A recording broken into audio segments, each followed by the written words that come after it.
Hi, yeah, I'm calling about a reservation under the name Southie B. It's a flight to Cancun. Unfortunately, something's come up. I'm gonna have to cancel. Non-refundable, but on the website it says you have a full refund policy. You don't have a website? Then what was I looking at? I gave them my credit card number.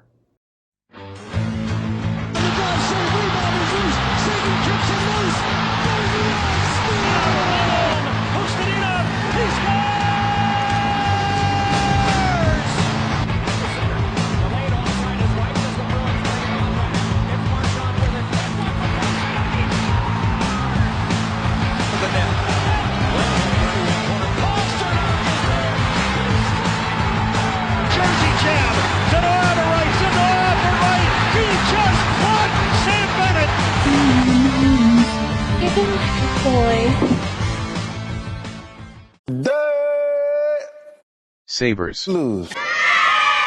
Bees win and take Game 2 of the Eastern Conference Quarterfinals in Buffalo. Goals scored in order by Victor Arvidsson, Morgan Geekie, Pavel Zacha, Victor Arvidsson, Bowen Byram, and Peyton Krebs.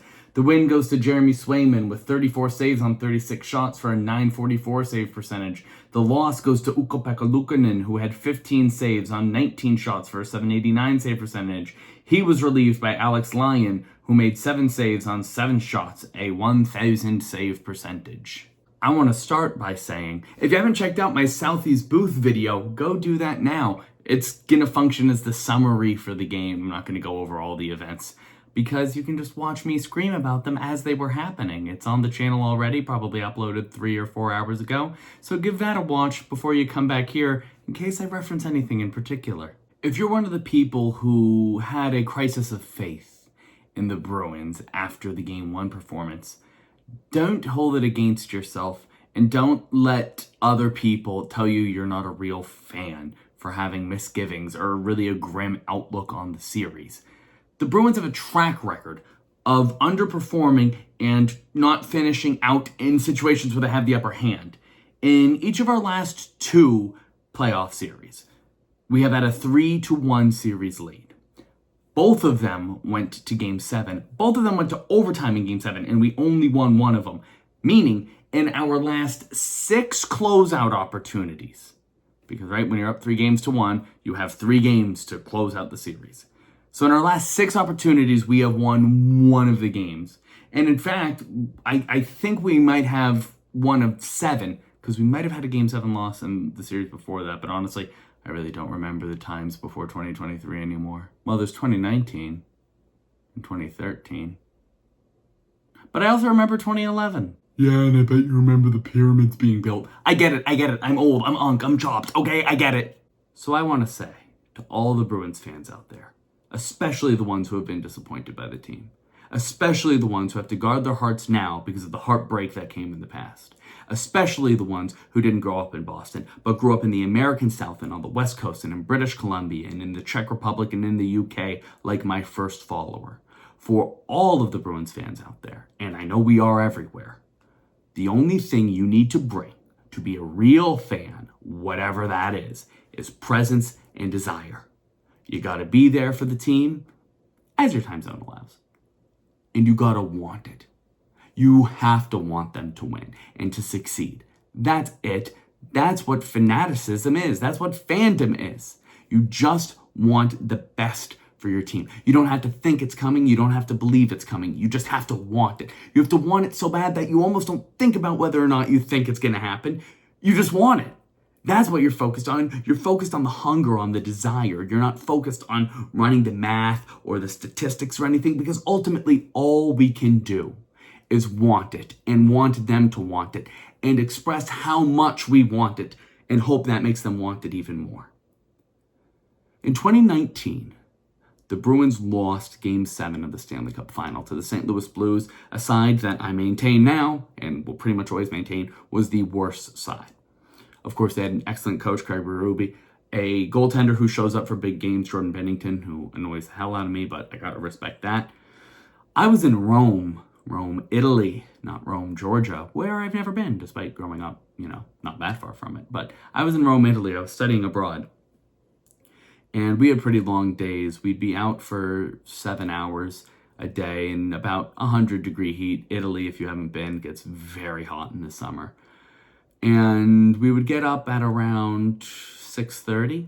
So anyway, the day of Game 7, I was, of course, going to watch. So I got a special alarm on my phone, and it would play through my AirPods so it wouldn't wake up my roommates. So at 1:45, I think, I woke up and, brushed my teeth, I think, hopefully. It feels hygienic if I would.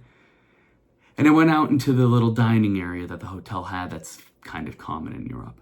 And I sat my iPad up on the table, and I took my seat right across from it, and I watched for 3 hours or so as my team, my favorite team of all the teams I've ever watched, all the teams I ever will, I watched at 2 a.m, my favorite team get their ass kicked up and down the ice by a team that was just worse than them and lose. Lose on home ice, their third home loss of the series. And I sat there and I watched every second of it. Even when it was clear that we were done, I watched every second of it rather than getting the extra 15 minutes of sleep that I'd have to drag myself through the city with the next day. So, a question to the people who think you have to believe to be a real fan. When there were 5 minutes left in that game, and the writing was on the wall, the game was lost, the Blues had won, was I not a real fan at 4 a.m. in my hotel in Rome watching the Bruins lose? Was I not a real fan because I didn't believe in that moment that we were going to win?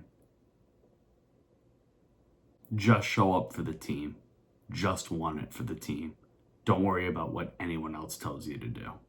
You're a real fan. From the drop of the puck, we were different today. Zadorov lays out a big hit within the first minute of the game, and that's huge. For establishing us as a physical presence, you're not going to bully us up and down the ice. We got hit, we took our licks, we gave them. They have big defensemen who are able to deliver hits. They also have big forwards who are able to deliver hits. They're a tough team. They play well. They play 200-foot hockey. Surprise, it's the playoffs. That's going to be pretty much everyone. But it felt like our effort was up today. We were skating hard for the pucks. We were getting into the corner. We were finishing checks too. Then in the second period, we really, really turned it on. That felt totally different. We get a goal. We get the lead. We do get lucky, and I'll come back to that. And then at the end of the period, we cap it with a power play goal, getting our power play going against a Buffalo penalty kill. That's really good. Getting a power play goal on them is really good. And we go into the locker room 3-0, and that's fantastic. But it's not over. There's a saying in football. Can you win the game in the first quarter? No. Can you win the game in the second quarter? No. Third? No. Fourth? Yes. And then you jump around and hop. I don't know if it's a real saying or if just John Harbaugh says it or whatever. Anyway. Whereas the Bruins attempt to disprove that by playing so much better in the first and second period and in the first 2 minutes of the third for some reason, that they can try to take the next 18 off. It is not actually the case that the game can just end like that. You will play those next 18 minutes. So we get a goal 16 seconds into the third period. 4-0. You got to feel pretty good at that point. Even I said in the video that I felt pretty confident. I never feel confident in this team. I've been burned too many times. Feeling confident, it's like playing with a snake. But I felt confident. 4 goals, 1 period. I know Buffalo scored 4 in 7 minutes last game, but there's really no chance they do that again. So time winds. It's a chippy game. It's much chippier this game and much feistier and meaner this game than last. That happens in the postseason. The games get more and more intense, especially as you get closer to an elimination game. And these are two teams that have size and strength and are willing to play physically. So, we had some scrums where the Bruins came away with extra penalties. The first one I can see was Zadorov in the cross-check because it's not really related to the scrum. But I do feel like we kind of got jobbed. Not not conspiracy, not even bad reffing, just I feel like what you do there is you take one guy from each team and you throw him in the box to cool the situation down. But I'm not a ref. Perhaps they are really focusing on something. There might be a point of emphasis from the league. But we gave as good as we got. We were in the scrums. We were in the fights. Cassidy held his own against a bigger guy. McAvoy laid down a good hip check. We weren't getting pushed around. And time was winding down, and we were still playing with intensity. It didn't look like we had given up or anything, or not even given up, but we're resting on our laurels. We're like, 4-0 lead, they're not coming back from that. And Buffalo certainly didn't give up. They didn't really ever seem to suggest that they didn't believe that they were right in that game. And I think that's good for us because I think that keeps us at that same level. Because maybe if left to our own devices, we would let the foot off the gas a little bit. But when they're hitting and they're shoving and they're taking, not cheap shots really, but just all the nasty stuff that goes on in scrum or whatever, we're going to give it back. And it keeps us in the game and focused and engaged. Buffalo does score, but it's just one goal. Buffalo does score again, but it's, no, that might be a problem. I am pretty pleased that I mentioned in my introduction to the playoffs video, not the one for our series, but just the concept of the NHL playoffs in general, that teams will pull the goalie more aggressively or just more often.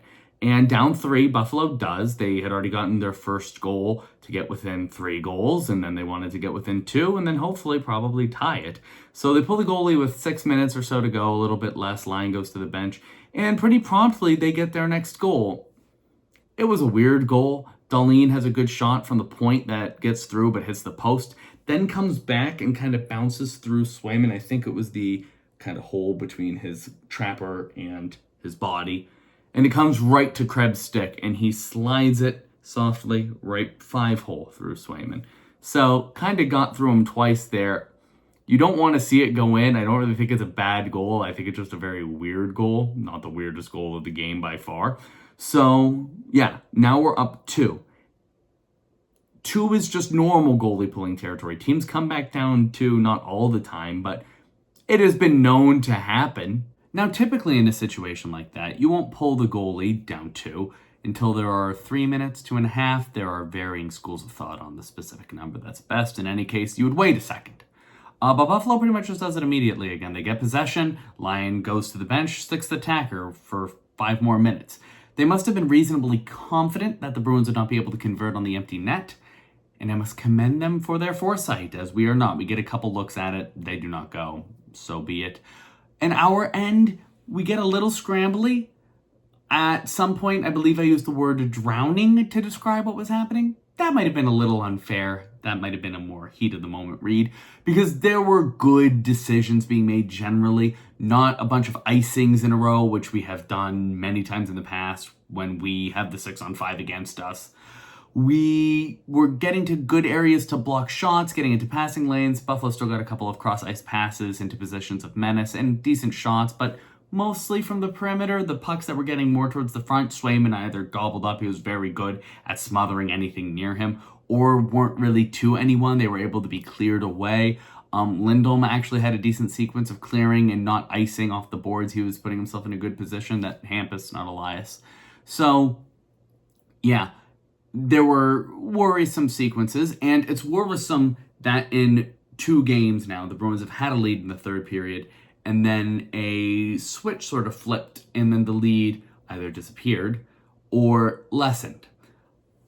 I think part of that is just Buffalo playing with desperation, but the Bruins need to play with that same desperation. They need to be as desperate to win as Buffalo is desperate not to lose, which is part of winning. So we hold on, and we go back to Boston tied. Now, I've seen some people reasonably justifiably upset that we're not going back to Boston up 2-0 because we had a 2-0 lead in game 1 and then lost by giving up so many goals in such a short time in the 3rd period. Yes, obviously you want to win that game, but the math doesn't always work out 1-to-1, where, like, if we won this game, we still would have won game 2. Well, maybe Buffalo would have made a change. Maybe Lyon would have started, doubt it. But maybe something would have happened. You never know. Butterfly effect, right?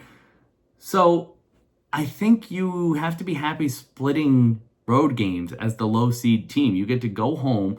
If you can defend your house, and we have been very good at defending our house, you can go back to Buffalo for game 5, up 3-1. You want the sweep really that bad? I mean, we're in this series. I think we'll be in it till the end. I don't think we'll limp off the stage. But I think we're about where we should be. Also, we got some breaks this game. How often do you think that geeky shot goes in? It happens. Vesa Toskala, most famously. Oh, that guy can't catch a break. But, I mean, it happened to Martin Brodeur, happened to Jonathan Quick, not exactly in the same situations. Although Martin Brodeur's, I think, was in the Stanley Cup final in, I don't know, 97, sometime, maybe earlier, maybe later. I wasn't born yet. I wasn't walking with dinosaurs. Let's turn to the Michael DiPietro Lover question of the day. From Michael DiPietro Lover on Instagram. Do we still feel the need to shake up the D pairings? That is a good question. It is one that puts me in a delicate position because I was somewhat vociferous about my displeasure with Andrew Peake's shortcomings in Sunday's performance. Yes. Lindholm's going to stay in because that's the reality of the situation. I didn't think Laura had a great game. He managed just barely, I think, to go undetected, though he had a couple of bad turnovers and weaker plays on the puck. I still wouldn't have Peake out there. What did Peake do today? His helmet came off at one point. He has okay hair. I guess that's nice. But if you looked at Zadorov, McAvoy, Aspikol played phenomenal, by the way. Like, look at the score sheet and look at what he was doing. His assist on one of the Arvidsson goals, the over-the-top one, I guess the first goal, that was obscene. That was so sick. Like, I don't even know if he meant to do that, but damn, he should say that he did. So, there's talent on our defense, and I'm actually looking forward to having Aspikol on the roster, to come. But yeah, I still maintain that Yoki Haru is better on the ice than Peake. But what do you think? Do you still believe in Andrew Peake? Are you Andrew Peake? If yes, please comment on my video. If no, I guess you can still comment. And comment on Michael DiPietro Lover's most recent post. Whatever it is, I'm sure it's a good one. Bangers only out of MDPL. BS with SB. A lot of submissions today, so I'm only going to be able to get to some of them. I'm sorry, folks, but I will do my best if I don't get to you in this one to try to get to you in another one. So, to start from Fraser Minton Lover 93. Huge game from the second line. They've been great, and our penalty kill has saved us a lot. Yeah, our penalty kill has looked good. Now, Buffalo's power play is bad and struggling and has strung together decent-looking power plays. Their first power play in Game 1 was really good-looking. They got a ton of shots, just nothing went. Swayman's very good. But, yeah, our second line really through the back part, maybe not half, but back third, back quarter of the season, has been our saving grace. Zacha, Arvidsson, they're coming up huge in big moments. Arvidsson, what a guy that's been. I'm actually going to give you just another one right now. This is from Silly Yoli. Are you surprised by Arvy's performance this season? I low-key am, but he's great depth.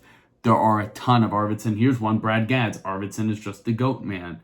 From Badal_Abdi37, RV extension when? I think there is yet more pro-Arvidsson propaganda. I guess it's not propaganda if it's correct.